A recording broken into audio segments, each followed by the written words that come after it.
শিক্ষক দিবস উপলক্ষে একটি কবিতা আবৃত্তি করে শোনাচ্ছি। কবিতার নাম 5 সেপ্টেম্বর, কবি গৌতম মণ্ডল। শিক্ষা যেদিন প্রথম শুরু, অওয়া কথার দীক্ষা গুরু।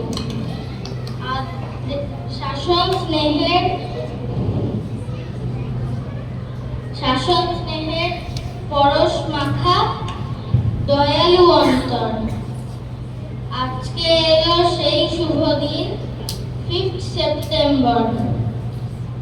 স্লেট পেন্সিল হাতে খড়ি, ধারাপাতের নামটা পড়ি। সহজ পাঠের পদ্ম ছড়ায়, নাচতে পড়ার ঘর। আজকে এলো সেই শুভ দিন, 5 সেপ্টেম্বর। সন্ধে সকাল পড়তে বসা, যোগ বিয়োগের অঙ্ক কষা। গান মোলা খাই দিদিমণির,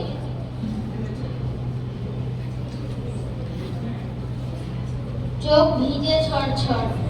আজকে এলো সেই শুভ দিন, 5 সেপ্টেম্বর। নমস্কার।